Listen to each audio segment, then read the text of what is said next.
Manish Garg Satna. SNCU Satna के द्वारा ये प्रशस्ति पत्र के माध्यम से माता को प्रेरित करने का नवाचार है। साथ ही मुख्य चिकित्सा अधिकारी डॉक्टर एल.के. तिवारी द्वारा फॉलोअप में वृद्धि हेतु अगर किसी कारणवश कोई नवजात शिशु नहीं पहुंच पाता है तो वह निकटस्थ प्राथमिक स्वास्थ्य केंद्र पर मेडिकल ऑफिसर के द्वारा फॉलो कर सकते हैं। टेली मेडिसिन के द्वारा शिशु रोग विशेषज्ञ की सुविधा नवजात शिशुओं को प्रदान की जाएगी। इस हेतु मुख्य चिकित्सा अधिकारी द्वारा निर्देश जारी किए गए। प्रशिक्षित प्रशस्ति पत्र पाए जाने वाली उच्च जोखिम वाले नवजात शिशु बेबी ऑफ रेनू पटेल जो कि वेंटिलेटर में रहने के पश्चात ठीक हुआ है और बेबी ऑफ सुलोचना 2 जुड़वा बच्चे जिनका वजन 850 GM और 900 ग्राम है के द्वारा सफलतापूर्वक नवजात शिशुओं को कंगारू माथुर देखभाल एवं एसएनसीयू में प्रदान की गई सेवाओं के पश्चात ठीक होने पर दिया गया। कार्यक्रम में शिशु रोग विशेषज्ञ doctor Vijeta Rajput, doctor Sudhanshu, doctor Sanjeev Prajapati, doctor Sandeep Dwivedi, DCM Gyanesh Mishra, प्रबंधक एवं समस्त इंचार्ज सिस्टर और माताएं और परिजन उपस्थित रहे। मदर को हम समझा रहे हैं यहाँ से जाने के बाद आप घर में अपने बच्चे की देखभाल कैसे करेंगे। तो नवजात शिशु का मतलब क्या होता है, जो बच्चा जन्म से लेके 28 दिन वाले बच्चों क्या बोलते हैं, नवजात शिशु। और नवजात शिशु को अचानक कुछ भी हो सकता है और आप उसको समझ लें, अपने दिमाग समझ लें कि बच्चा उच्च जोखिम मतलब सीरियस तो नहीं है या साधारण, ये आप कैसे पता लगाओगे घर में। अभी ये बच्चा भी ठीक है, घर लौट जाओगे, फिर अपने बच्चे की देखभाल के लिए आपको ये पता लगाना पड़ेगा कि बच्चा मेरा स्वस्थ है कि बीमार हो गया है। कैसे पता लगाएगी माँ घर में, अचानक 12 बजे बच्चे को कोई दिक्कत हो रही, कैसे पता लगाओ। तो ये वो सीख के जाओ। अब इसी समय हमने एक क्यों कार्यक्रम रखा है, कार्यक्रम अलग से जरूरत नहीं। ठंड के दिनों में ठंडी बढ़ जाती है, अब सबको पता नहीं, हम टोपा कंबल क्यों पहना के रखे हो, ठंड से बचाना। मतलब ठंड एक बहुत बड़ी बात है, ठंड से बचाना। दूसरा क्या होता है, बच्चे की देखभाल के बच्चा घर में जाओगे 3 ही तकलीफ होती है माँ की। जब भी डॉक्टर के पास जाता है तो माँ 2 या 3 बातें कहती है। बच्चा दूध नहीं पी रहा है, बच्चे ने पेशाब नहीं किया है, बच्चे ने लैट्रिन नहीं किया है, बच्चा बहुत ज़्यादा रो रहा है। इसके अलावा और कोई तकलीफ होती है क्या? कोई भी माँ अपने बच्चे को दिखाने के डॉक्टर के पास क्या तकलीफ लेके जाती है? 1 नंबर 1 दूध नहीं पी रहा, बच्चा लगातार रो रहा है, बच्चा बहुत 24 घंटे 48 घंटे से पेशाब नहीं किया है, बच्चा 4-5 दिन से लैट्रिन नहीं गया है। फिर चौथा होता शरीर बहुत ठंडा पड़ गया है, शरीर बहुत गर्म है और अकड़न आ रही है। ये 5 चीज़ें जब हो तो आपके पास डॉक्टर के पास जाना। आपको अपने आप ऐसे बैठे नहीं रहना। उसमें सबसे महत्वपूर्ण इस समय क्या है, ठंडी से बचाना। बच्चे को यदि ठंडी लग जाएगी तो जानते हो क्या लक्षण, दूध पीना ही बंद कर देगा, शरीर ठंडा रहेगा, नीला पड़ने लगेगा, ऐसा कुछ दिखता है। क्योंकि सबसे पहले आपको बताने वाला कौन होगा, माँ। अपने नवजात शिशु की रक्षा के लिए सबसे बड़ी डॉक्टर होती है उसकी माँ। अम्मा कैसे डॉक्टर बन सकती है, अपने बच्चे के बारे में ये पहचान ले कि बच्चा मेरा ठीक है या बच्चा बीमार हो गया। तो पहला लक्षण क्या है, बच्चा यदि दूध नहीं पिए तो समझ लेना बच्चा आपका ठीक नहीं है, डॉक्टर को जरूर दिखाना। ठीक, बच्चा बहुत शरीर ठंडा हो गया है, वो भी दूध पीना बंद कर देता है, तुरंत डॉक्टर को दिखाना है। बुखार तेज है तो दिखाना है। और इसमें ठंडी में देखभाल के लिए तो KMC कंगारू मदर केयर का मतलब ये होता है कि ज़्यादातर समय में बच्चे को अपने बदन से चिपका के रखो। उससे क्या फ़ायदा होता है मालूम, अगर इसको ठंडी लग जाएगी, अब माँ यदि अपने बदन से चिपका लेगी तो माँ की गर्मी उसके शरीर में चली जाएगी, तो ठंडी लगने से जो खतरा पैदा हुआ है वो तुरंत माँ के शरीर में चिपकाने से ही दूर हो जाता है।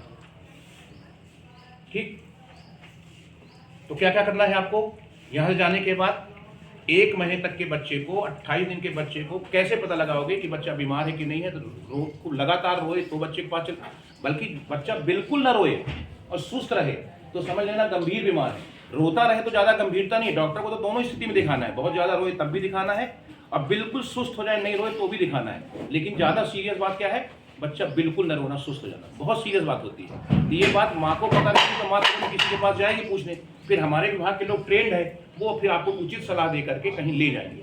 तो इस तरह की देखभाल घर में करना है, क्योंकि नवजात शिशु को 28 दिन के बच्चे को बोलते हैं। और सबसे अधिक अपने ज़िले में जो मृत्यु होती है बच्चों की, तो सबसे ज़्यादा मृत्यु पैदा होने से 28 दिन के बीच। और एक चीज़ और ध्यान रखना है, दूध पिलाने की टेक्निक। माँ बच्चे को दूध के अलावा कुछ नहीं देना चाहिए। बहुत बड़ी मजबूरी आ जाए तब जाके डॉक्टर की सलाह ले लीजिए कि अब दूध नहीं निकल रहा है या नहीं पी रहा है तो हमें क्या करना चाहिए। लेकिन सिर्फ दूध के अलावा घर में जाके कोई उल्टी मतलब उससे इन्फेक्शन होता है। और रात में लेटे लेटे बच्चे को अपने दूध में लगा के दूध कभी मत पिलाना। बहुत बच्चों की घटना कहती है, रात में माँ 12-1 बजे रात में सोते सोते दूध पिलाती है और सवेरे देखती है बच्चे के नाक से फेन सा निकल रहा है और एक्सपायर खत्म हो गया। ये मालूम क्यों होता है? कई बार हमको नींद लग जाती है और बच्चे के अपन दूध पिलाते पिलाते लेट जाते हैं, तो दूध जो गुटक गले से अंदर न जाके फेफड़ों में चला जाता है। बहुत खतरनाक है। ऐसे बहुत सारी घटनाएं साल में 2-4 सुनने को मिलती है। तो माँ को क्या घर में सावधानी रखना है, बैठ के जग के जागृत अवस्था में दूध पिलाना है। एक बार दूध ना पिए तो समझ लेना तुरंत डॉक्टर को दिखाना है।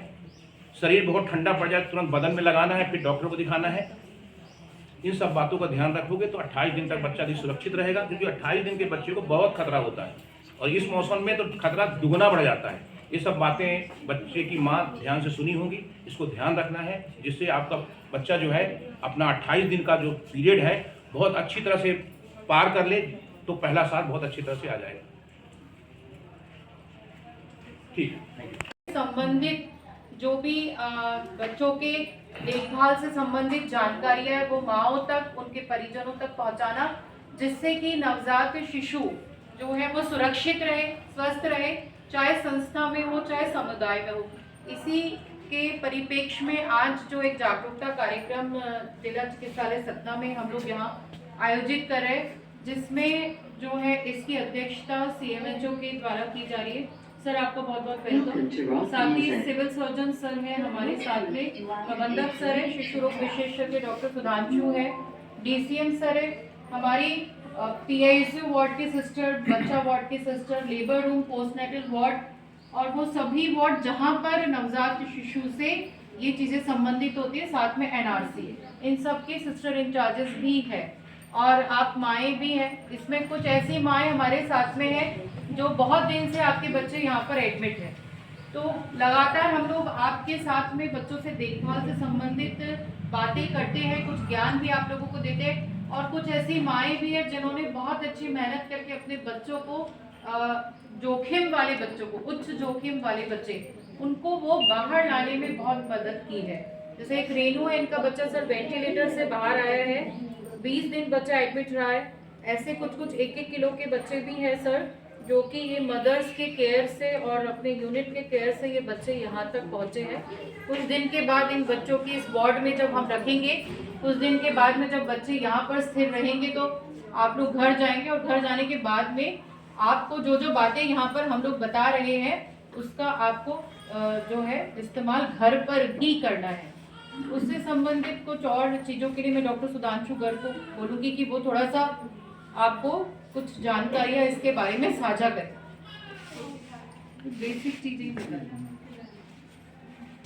तो जैसा कि सर विदित है कि 15 नवंबर से 21 नवंबर हम लोग नवजात शिशु सप्ताह मना रहे हैं। इसका बेसिक पूरी तरह से हमको पूरा साल भर की ये एक्टिविटी है, बट ये हमारा ये एक सांकेतिक हफ्ता है जिसमें हम साल भर हम लोग जो क्रियाकलाप करते हैं उसको हम प्रदर्शित करने का प्रयास कर रहे हैं, क्योंकि ये हमारी यूनिट जो सतना में नवजात शिशु इकाई है, ये बहुत अच्छे से यूनिट हमारी 24/7 रन कर रही है।